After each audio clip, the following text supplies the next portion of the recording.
Screen printing, also called silk screen or a serigraph, is a modern American art form. The art of screen printing was developed from late 19th century American commercial printing techniques, and the first artistic screen print was made by American artist Guy McCoy in 1932.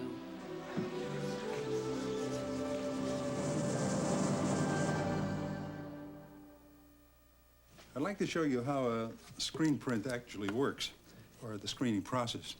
As you can see, it's really a stencil, pure and simple. And we'll put some paint. The paint is specially made, though, for screening. It's an oil paint. And you can actually use oil paints, too, you know. Squeegee. Take the squeegee and just... And squeegees come in different forms besides. But this is just to demonstrate what's going on, and that's it.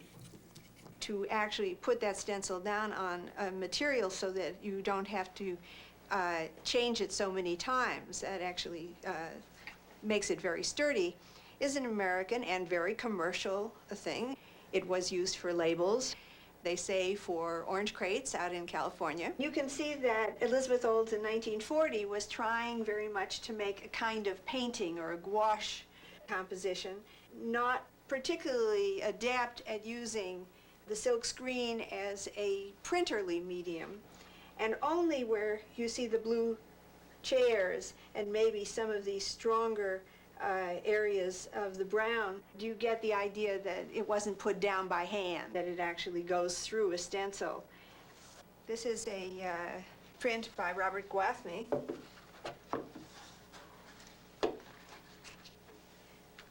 Done in 1943, and it has more of what I was trying to point out as being typically silkscreen in the Elizabeth Olds, that is large passages of flat color. I'm always amused by this early print because here is this sort of Marilyn Monroe kind of billboard picture in the back, which of course is known best from Andy Warhol's work, who of course was the grand master of silkscreen or serigraphy. Two things happened in the 1960s. One was pop art, and of course using commercial images meant you had to use big areas of flat color. And Andy Warhol was the master of that. The other was what we used to call op art, and this is one of them, Richard Anaskevich, the opposition of color in the intensity that he was able to get in silkscreen gives you the optical effect. This is going to be on its own sheet because it's the largest. Printer Larry B. Wright and artist Larry Zox have worked together for years. So we'll have to see Wright's how job this as a first printer goes. is to help the artist translate the image into separate layers of color. There's not much border, is there? Each color becomes a separate screen. Trim it. All right. A completed screen print Okay. may require You can do that dozens of for the- screens. Why don't I, You tell me when you're ready, and I'll all just right, do I'll that. put these two on and then you can trim it. This is registered tape, has those little gun sights on it to Right. line up the I sheets. don't know how you are lining that up. I've always been interested in the technical perfection that silkscreen offers. It's an accessible media, and yet it offers an extremely slick, professional, kind of untouched by human hands look. In terms of working as a shop here in Manhattan, which is the ground zero in the art world, in my opinion, we're working with artists like Robert Rauschenberg, whose demands for mixed media make it necessary for us to use silkscreen. It's a combination of the excitement of doing different things for different people and the ability to do them well, so that these things are very magical.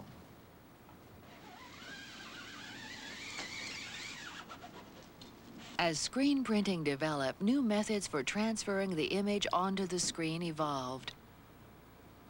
In the 60s, many artists, following Andy Warhol's lead, began using a photo emulsion technique. The screen is coated with emulsion and placed over the artist's image.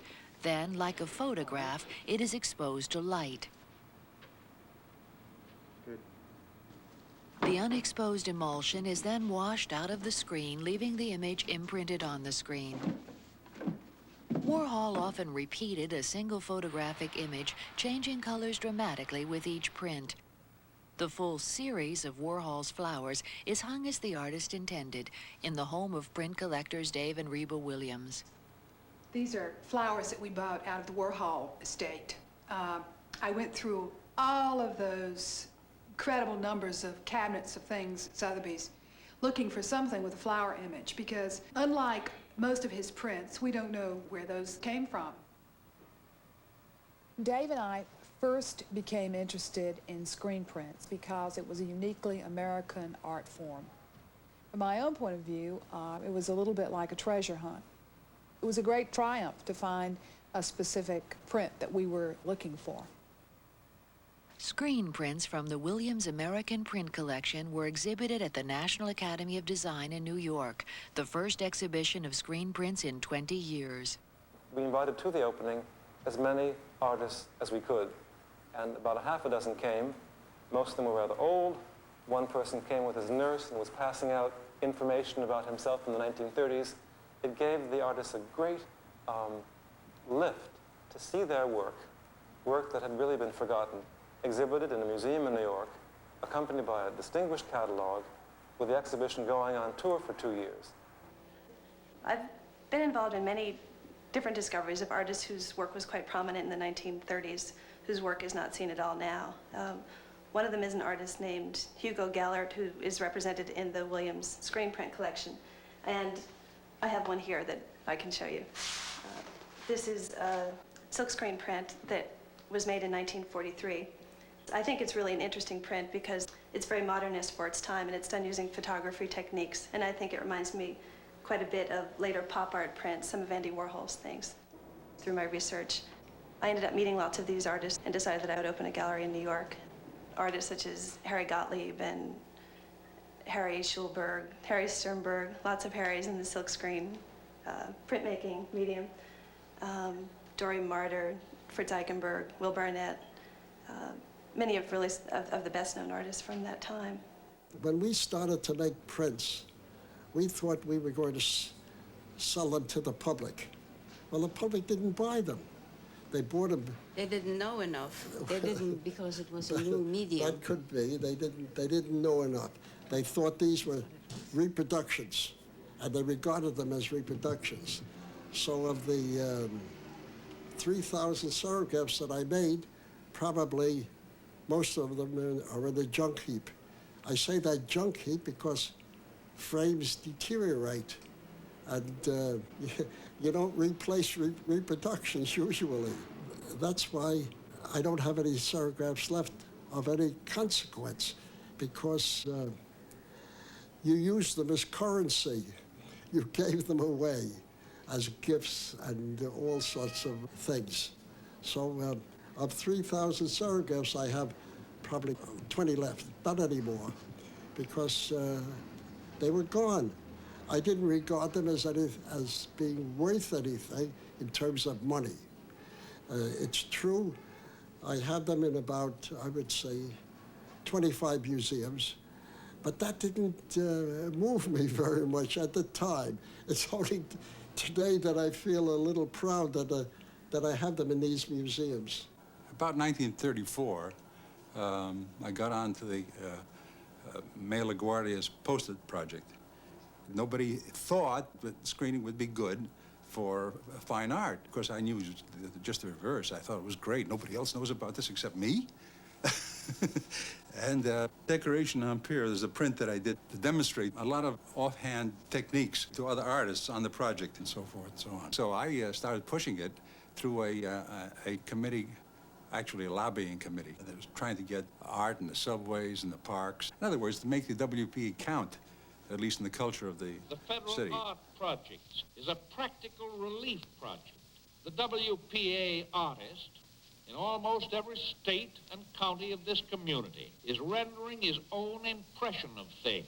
He is speaking also for the spirit of his fellow countrymen throughout the nation. And so I think that the WPA artist exemplifies with great force the essential place that the arts as a whole have in this democratic society of ours. When I came to New York in the 30s, of course, that was the opening gun of the social realism school. The idea of a political statement was very much in evidence. I myself, as a creator, felt that to subject painting or printmaking just to a political ideal or ideology, I felt was not in my keeping of art, and therefore I rejected it. So I felt that if Vermeer could do a corner of a room, why couldn't I do a corner of a room and make it a whole world? I used to print all day and come home and paint at night, and that's the way we worked. Now remember, no one was making any money, we weren't selling anything. We'd sell a print maybe for $2.50 or $5. And if you sell it for $5, a lot of money. Even though I had a painting in the Metropolitan, I learned more on the WPA than I could have learned anywhere else, because I was associated at that particular time with most of the good artists. The established artists couldn't get on WPA because they earned a living. We got on WPA because we couldn't earn a living. And we did earn a living there. It's true, it was only $23.86 a week, but at that particular time we could live on it. At $25,000, it's still the lady standing at $25,000. All done for $25,000. Recently, Christie's New York held an auction of American contemporary prints, including works by Frank Stella, Roy Lichtenstein, David Hockney, Andy Warhol, and Jasper Johns. Prices were uniformly high, with Jasper Johns' screen print Target estimated to sell at $20,000 to $30,000. And I must say $45,000 and $48,000. Bids a lady at $48,000, and I must say $50,000. My bidder's still at $50,000. At $55,000, says a lady at $55,000, and I must say $60,000. My bidder's still at $60,000. All done, last chance at $60,000. My bidder then at $60,000, selling $65,000 on the telephone. At $65,000 now on the telephone, and I must say $70,000. At $70,000, it's still against the telephone at $70,000. It's $70,000 now against the room and against the telephone at $70,000. With me still at $70,000 and all done for $70,000. Last chance, all done, selling for $70,000, sold for $70,000. Dave and Reba Williams were particularly interested in the hammer price for Target, a print that is included in the Williams collection. Do you think you will be able to purchase every screen print made until, say, 1960? That is not my intention, although I certainly have continued to acquire them, and our articles and the exhibition on screen prints, I think, has brought some supply into the market, and so we've continued to acquire them. And I want to thank you for the catalog that you provided in the Print Quarterly of early screen prints, because that was of tremendous help to us. It was a start. We've probably found another 25 or 30 screen print artists that we didn't know at the time we wrote that did indeed make screen prints. The Williams have really created a market in terms of silkscreen collecting, and silkscreen at this point, I think, isn't taken seriously by all that many collectors and institutions. There are certain places like the Metropolitan Museum and British Museum who have included early silkscreens in exhibitions and have been collecting them. But other than that, I would say that the Williams were the first private collectors to really embrace silkscreen as something worth having. A recent biography on Pollock refers to him having worked in the 1940s, at least briefly, in a screen print shop in downtown New York. It's probably a pretty good guess that that's when this was done, wouldn't you think? Oh, I would think so. We've been fascinated by this particular print because there's the other one that Charles Pollock owns, and then there's one that is apparently missing. We know that it did exist, but it's been missing for some years now. We keep hoping it'll turn up someplace. I mean, obviously, we'd love to be able to see them side by side. Yes, it is a pity because I enjoyed so much comparing this one with the one that you saw at Charles Pollock's. And the other one is more somber and mysterious. And so, of course, missing the third one, where you might have even another mood, Who knows is what a it pity. is. Right. Yes. In this print, Jackson Pollock changed colors with every screen and overpainted each one by hand so that the prints are similar yet unique. He sometimes used the silkscreen method as a way to experiment, to make singular pieces of art rather than additions. Just so it doesn't go beyond the bottom. Okay, like that. Is this? All right. You'll hold it when you get it in the position that you want. Okay. It's a collage technique. It's a way to get the image without either just hand drawing it or whatever. I'm using the paper to construct the piece. The fact that I can tear it to make the shapes is one of the advantages for me of using this kind of process. And also, more or less,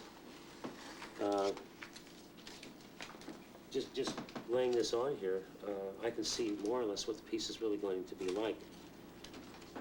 A printer utilizes different techniques with different artists to help translate the artist's vision into a screen print. Larry Zox's collages are transferred piece by piece, color by color.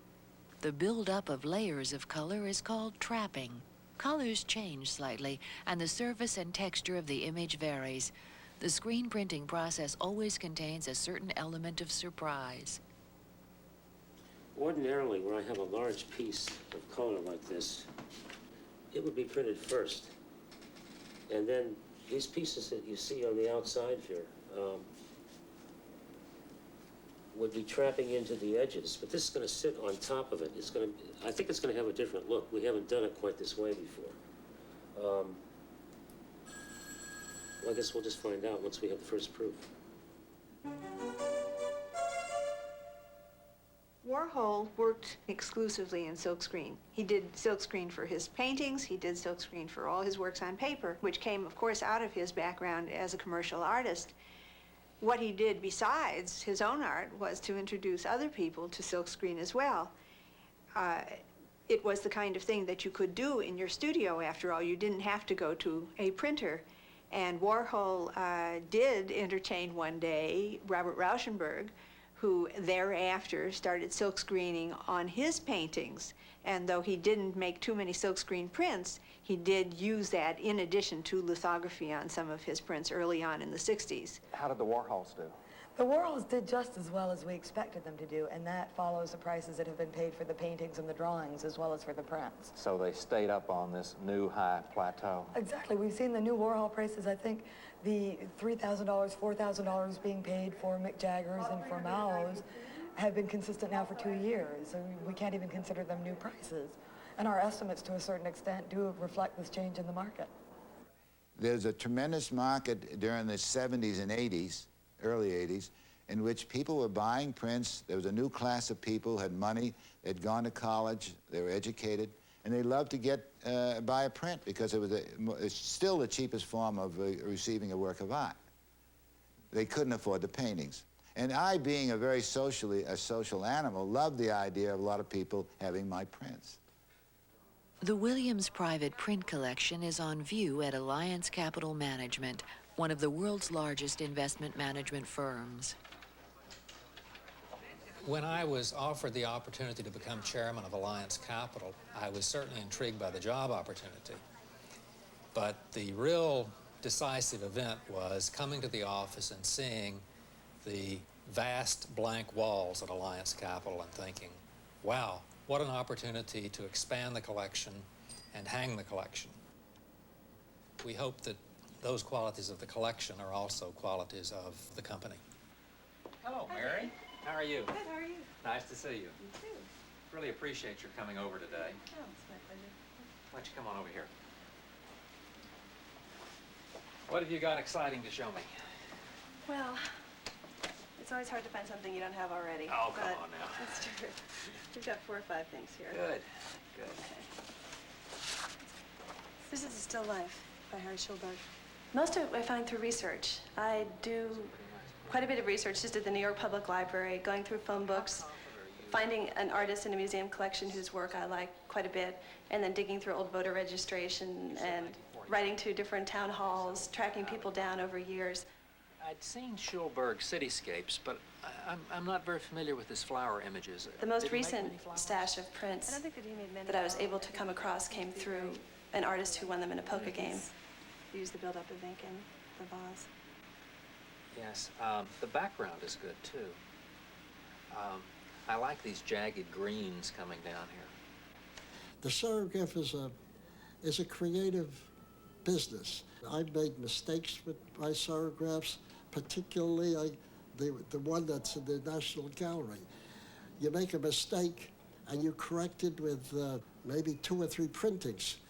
But when you make 2 or 3 printings, that doesn't mean that you're just correcting the mistake.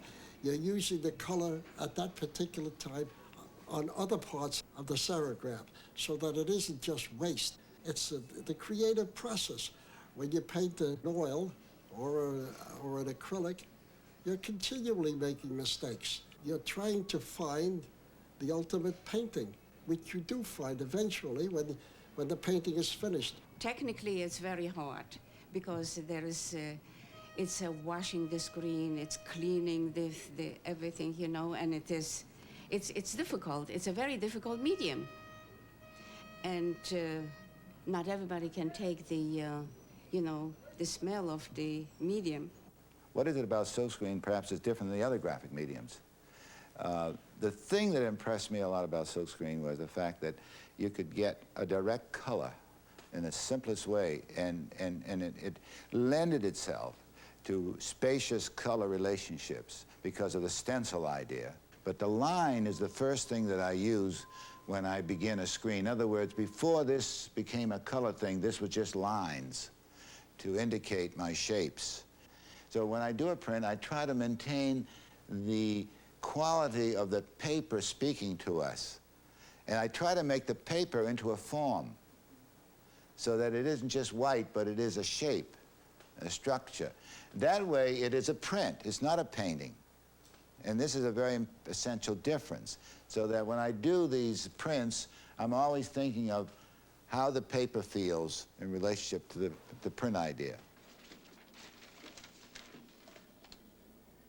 After the direct of registering has been completed, Larry comes down and makes whatever final adjustments. Yeah, then I make sure that it looks the way I thought that I gave it to Larry to begin with. And then, once that's okay, then I mix the color. He mixes color while Rome burns. I usually make the color with Larry. As part of the process, it's an important part for the artist to participate in because he can make adjustments. It is a silkscreen original, so that it has that spontaneity to it that allows for the artist to change whatever colors according to the moment. Once we decide on a proof, then it's concrete. But up until that point, we can continue to change things. Right. I mean, the change happens color by color, but it doesn't mean that it's going to change the shape. I like that better than this. Yeah. Right there. Okay. This one. Right. Here. Which is the next color I've got to make. Right, so let's make this color now. But not really, because they're just bouncing off. This is a very good color right there. Yeah, it is. It's very good. It's a nicer color than the paper is. Much better.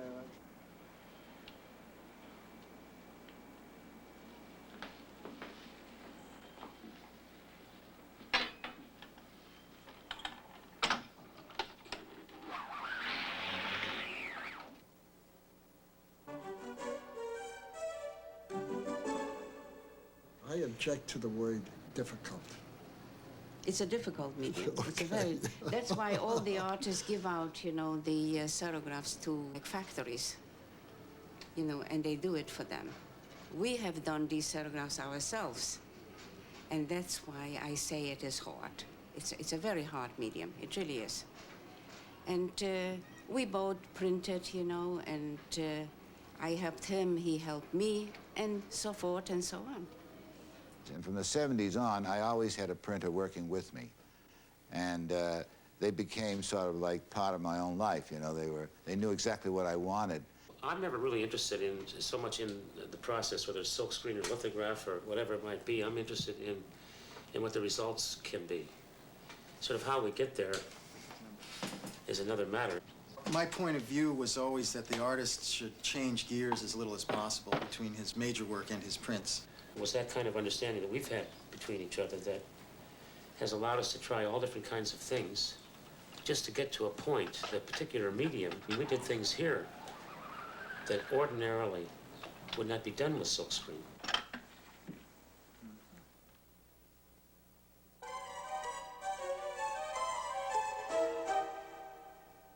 We've been partners for a long time.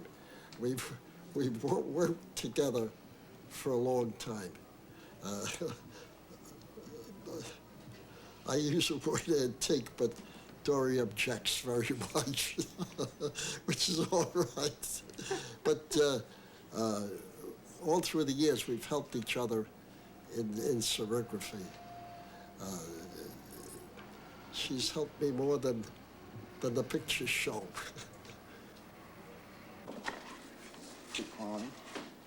It's a screen. Yeah, I think. Oh, that's nice. It's got a little bit of transparency to it, that color. So does the blue. The green is very opaque. It's nice.